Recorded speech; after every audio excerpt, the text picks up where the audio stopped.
بالله من الشیطان الرجیم بسم اللہ الرحمن الرحیم رب اشرح لی صدری ویسر لی امری واحلل عقدۃ من لسانی یفقہوا قولی رب زدنی علما۔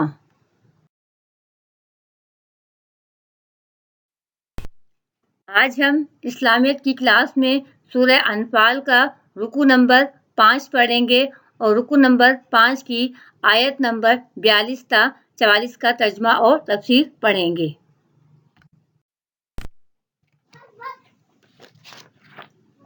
غزوہ بدر کفر اسلام کا وہ پہلا معرکہ تھا جس نے ظاہری اور مادی طور پر بھی اسلام کی برتری اور حقانیت کا ثبوت دیا۔ اس لیے قرآن کریم نے اس کی تفصیلات بیان کرنے کا خاص اہتمام فرمایا۔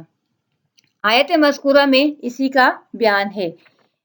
اذ انتم بالعدوۃ الدنیا، یہ وہ وقت تھا کہ جب تم اس میدان کے ادھر والے کنارے پر تھے، یعنی مسلمان، وہم بالعدوۃ القصویٰ، اور وہ لوگ یعنی کفار اس میدان کے ادھر والے کنارے پر تھے۔ ادھر والے سے مراد مدینہ سے نزدیک اور ادھر والے سے مراد مدینہ سے دور۔ وَالرَّكْبُ الْأَسْفَلَ مِنْكُمْ، اور وہ قافلہ تم سے نیچے کی طرف کو تھا، یعنی قریش کا قافلہ سمندر کے کنارے کنارے پر جا رہا تھا۔ لَاخْتَلَفْتُمْ فِي الْمِيعَادِ، یعنی اگر عام دنیا کی جنگوں کی طرح یہ جنگ بھی تمام پہلوؤں اور غور و فکر اور باہمی قراردادوں کے ذریعے لڑی جاتی تو حالات کا تقاضا یہ تھا کہ یہ جنگ ہوتی ہی نہیں، بلکہ اس میں اختلاف پڑ جاتا، چاہے اس طرح کہ خود مسلمان کی رائے اپنے قلت و کمزوری اور مقابل کی کثرت و قوت کو دیکھ کر مختلف ہو جاتی، یا اس طرح کہ دونوں فریق اہل کفر و اہل اسلام مقررہ وعدے پر میدان میں نہ پہنچتے۔ لیکن لیقضی اللہ امرا کان مفعولا، لیکن ان حالات کے باوجود جنگ اس لیے ہو کر رہی کہ اللہ تعالیٰ کو جو کام کرنا ہے اس کی تکمیل کر دکھائے، اور وہ کام یہ تھا کہ 1000 جوانوں کے باسامان سے آراستہ لشکر کا مقابلہ 313 بے سامان سر و سامان مسلمانوں کے ساتھ تھا۔ لِيَهْلِكَ مَنْ هَلَكَ عَنْ بَيِّنَةٍ وَيَحْيَىٰ مَنْ حَيَّ عَنْ بَيِّنَةٍ، یعنی واقعہ بدر میں اسلام کی کھلی حقانیت اور کفر و شرک کے باطل و مردود ہونے کو اس لیے کھول دیا گیا کہ آئندہ جو ہلاکت میں پڑے وہ دیکھ بھال کے پڑے، اور جو زندہ رہے وہ بھی دیکھ بھال کر رہے، اندھیرے میں مغالطے میں کوئی کام نہ ہو۔ اس آیت کے الفاظ میں ہلاکت سے مراد کفر اور حیات زندگی سے مراد اسلام ہے۔ پھر فرمایا وَإِنَّ اللَّهَ سَمِيعٌ عَلِيمٌ، یعنی اللہ تعالیٰ خوب سننے والے جاننے والے ہیں، کہ سب کے دلوں میں چھپے ہوئے کفر و ایمان تک ان کے سامنے ہیں، اور ہر ایک کی جزا و سزا بھی۔ ترجمہ کرتے ہیں۔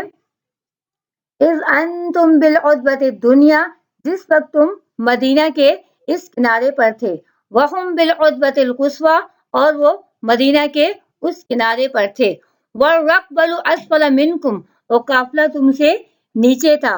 وَلَوْ تَوَاعَدْتُمْ لَاخْتَلَفْتُمْ فِي الْمِيعَادِ، اور اگر تم اختلاف کرتے آپس میں وعدے کے، وَلَٰكِن لِيَقْضِيَ اللَّهُ أَمْرًا كَانَ مَفْعُولًا، اور لیکن فیصلہ کر دیا اللہ تعالیٰ نے کسی کام کا تو وہ ہو کر رہتا ہے، لِيَهْلِكَ، تاکہ ہلاک کرے، من اس شخص کو، ہلاکا جس نے ہلاک ہونا ہے، بینہ واضح نشانیوں کے ساتھ،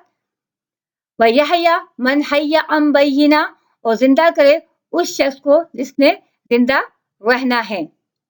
وَإِنَّ اللَّهَ، اور بے شک اللہ تعالیٰ، لَسَمِيعٌ عَلِيمٌ، البتہ سننے والا جاننے والا ہے۔ آیت نمبر 43 اور 44 میں ایک خاص کرشمہ قدرت کا ذکر ہے جو غزوہ بدر کے میدان میں اس غرض کے لیے عمل میں لایا گیا کہ ایسا نہ ہونے پائے کہ دونوں لشکروں میں سے کوئی بھی میدان جنگ چھوڑ کر اس جنگ کو ہی ختم کر ڈالے۔ اور وہ کرشمہ قدرت یہ تھا کہ لشکر کفار اگرچہ واقعی میں مسلمانوں سے 3 گنا تھا، مگر اللہ تعالیٰ نے محض اپنی قدرت کاملہ سے مسلمانوں کو ان کی تعداد بہت کم کر کے دکھائی تاکہ مسلمانوں میں کمزوری اور اختلاف پیدا نہ ہو جائے۔ اور یہ واقعہ 2 مرتبہ پیش آیا۔ ایک مرتبہ آن حضرت صلی اللہ علیہ وسلم کو خواب میں دکھلایا گیا۔ آپ نے سب مسلمانوں کو بتا دیا، جس سے ان کی ہمت بڑھ گئی۔ دوسری مرتبہ عین میدان جنگ میں، جبکہ دونوں فریق آمنے سامنے کھڑے تھے، مسلمانوں کو ان کی تعداد کم دکھائی۔